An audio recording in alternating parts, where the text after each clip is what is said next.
Numéro 4, Trindade Perrault. Numéro 5, Lounès Louise. Numéro 6, Rosado Victor. Numéro 7, Alves Antonio. Numéro 8, Estée José. Numéro 9, Rocha Antonio. Numéro 10, Guimarães Domingo.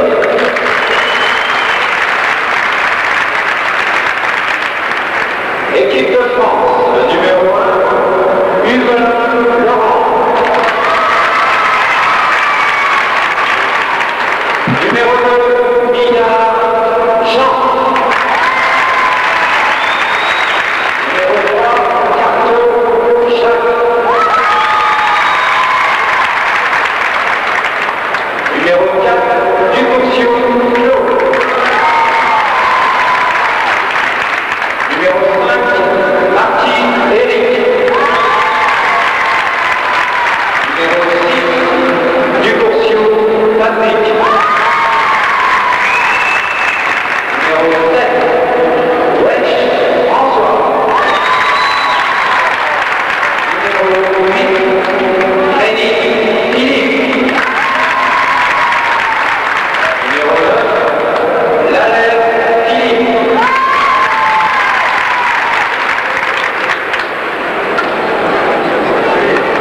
À l'occasion de la 200e sélection en équipe nationale du Portugal, le capitaine de l'équipe de France va remettre un survêtement officiel de l'équipe de France à monsieur Antonio Ramalete pour sa 200e sélection en équipe nationale du Portugal.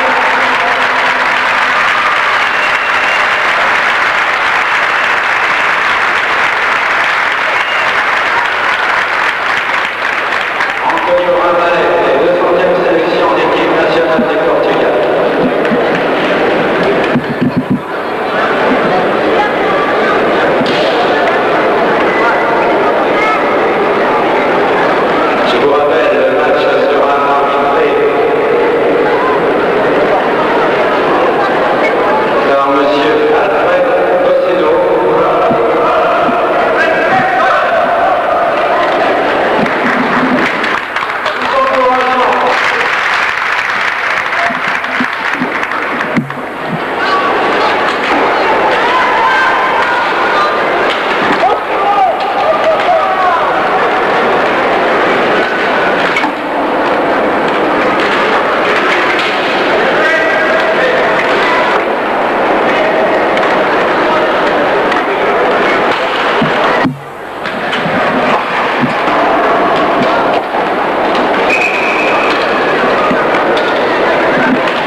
Eh oui, ça peut pas faire.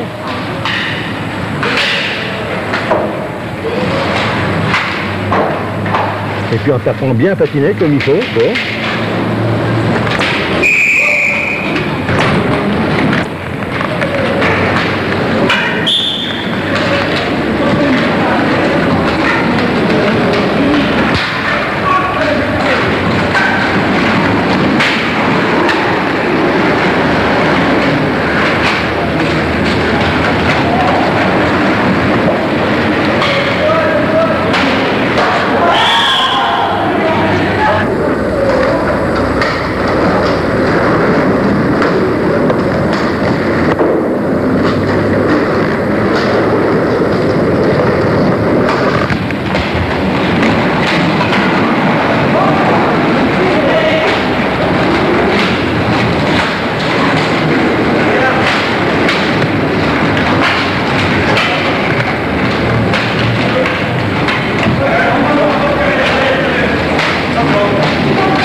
Match de football. Elle n'a connu qu'une seule défaite contre l'Angola.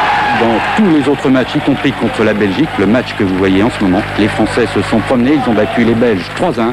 Restera confirmé dans le championnat du monde du groupe A. Le sport n'était pas structuré de telle façon que les jeunes ne pouvaient pas aller en compétition. Donc ils ont préféré rester au patin roulette. Je pense qu'ils ont essayé un petit peu le skateboard. Le skateboard a apporté les roues en polyuréthane que maintenant les jeunes compétiteurs au patin roulette utilisent. Et alors il existe de vraies compétitions de patin roulette sur piste? De vraies compétitions de patin roulette. On a toujours tendance à penser que le patin roulette est un sport de loisir. Or c'est aussi un sport de compétition avec différentes disciplines. Le patin roulette sur piste, sur route, le hockey et puis l'artistique. Et puis de plus en plus maintenant la randonnée pour ceux qui ne veulent pas faire de compétition. On va voir maintenant le reportage que vous avez effectué au Mans la semaine dernière sur ce patin roulette sur piste au cours d'une rencontre internationale.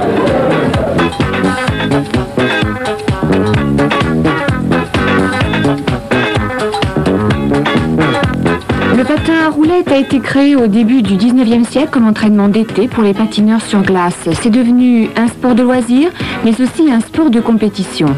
L'espoir de décrocher une médaille motive les uns, d'autres préfèrent pratiquer ce sport en famille. Emmanuel, qu'est-ce qui te plaît dans le patin à roulettes? Les courses, gagner, et puis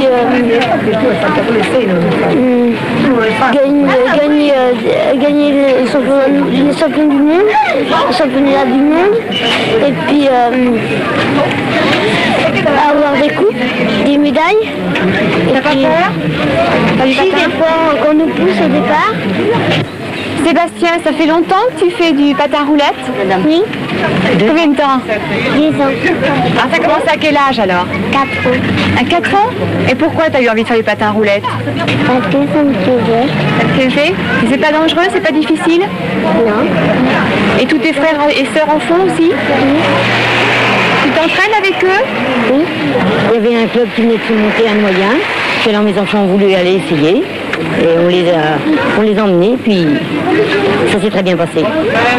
Ça coûte cher pour une famille d'avoir 4 enfants qui font du patin roulette? C'est oui. Combien? Et tiens, il est tombé. Il faut compter 350 francs pour la paire de patins, plus l'équipement après, par paire.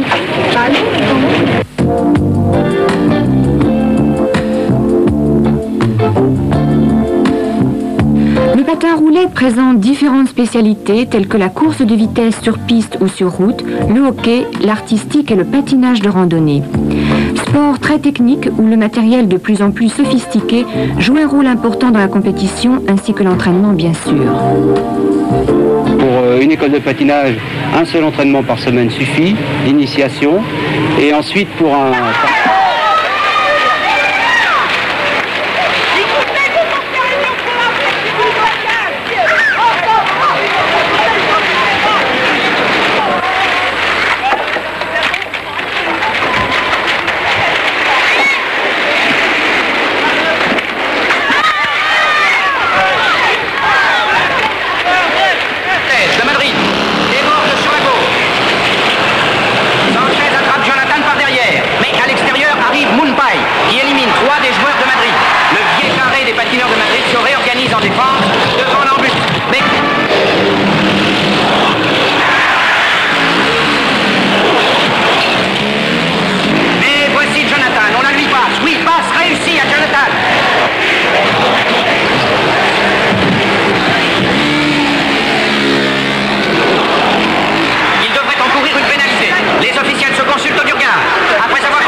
des beaux jours, on ressort les patins roulettes du placard. S'il n'y a que 10 000 licenciés, on recense actuellement plus de 3 millions de patineurs.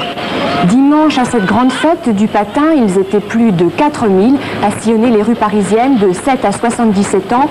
Débutants ou patineurs confirmés, ils étaient venus en famille ou par petits groupes de copains. Jagger et Chevaux étaient fort intrigués par ces randonneurs et ont voulu s'y mesurer. Une bonne paire de patins roulettes en polyuréthane coûte entre 200 et 400 francs. Et si le skateboard est passé de mode, il s'est vendu 600 000 paires de patins, soit le double de l'an passé. Ça va, t'es pas trop fatigué? Bon, enfin un petit peu quand même. Ouais, parce que quand même à faire 12 km. C'est long? Oh oui. T'es venu avec des copains ou t'es venu tout seul? Avec deux copains. Et ils t'ont lâché ou tu te retrouves tout seul maintenant? Je les ai largués.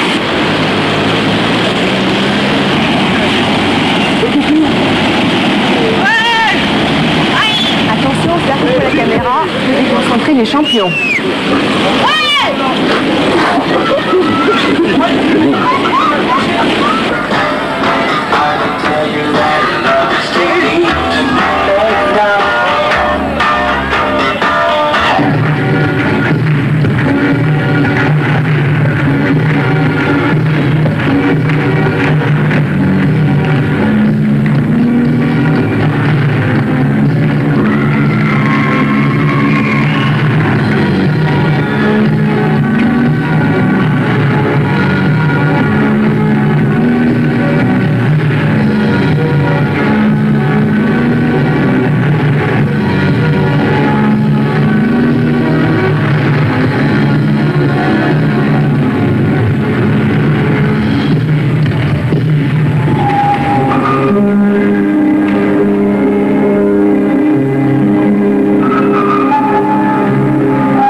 tournoi de Paris de hockey à roulette, votre coup d'œil, vos pensées sur ce tournoi important? J'étais un peu sceptique au début, mais je dois dire que je suis conquis.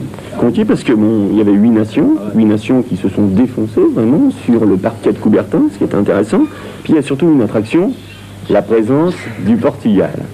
Qu'est-ce qu'elle a ma cravate? Je l'ai remis pour faire plaisir à Thierry Roland. On fait un effet beau. Il l'avait déjà la semaine passée, hein. Elle lui plaît. Hein. Ouais. Thierry Roland, vous me cherchez des crosses? Oui, alors, le Portugal, ils sont champions du monde en titre. À côté, les Français sont un peu novices, il faut bien le dire. 13e nation seulement.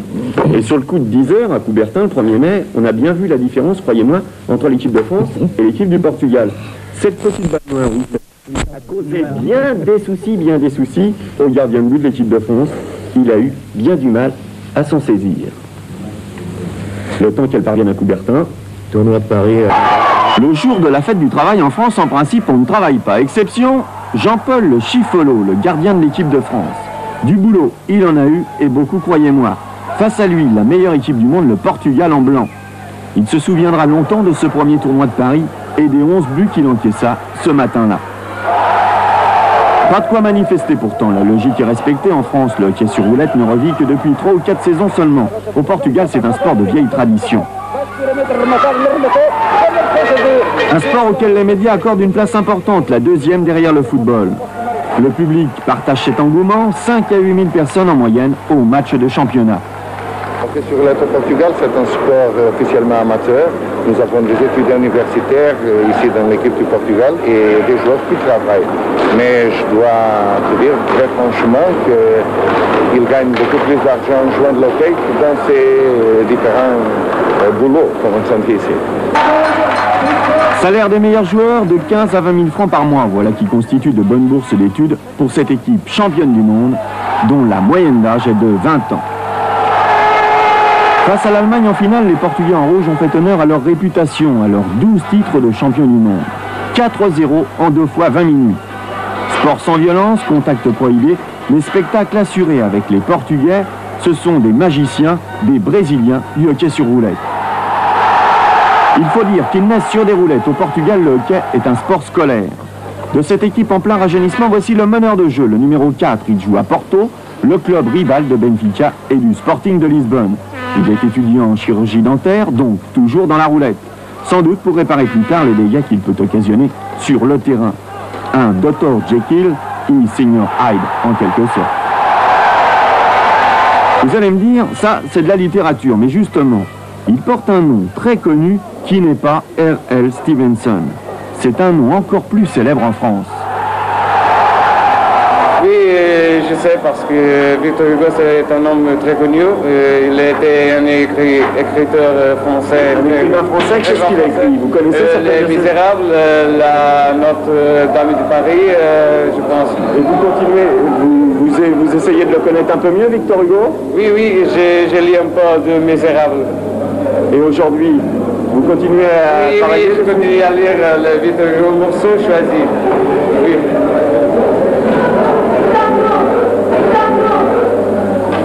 Bon, sacré Victor Hugo. Après Victor Hugo, Bossuet. Oui, eh bien, un nom. Non, je me suis pris une balle à la clavicule, mais ça c'est rien. C'est pas méchant, quoi. Non, non. La clavicule n'a pas sauté. Non, non, pas du tout. C'est l'essentiel. Pourquoi vous avez choisi ce poste dans l'équipe? Parce que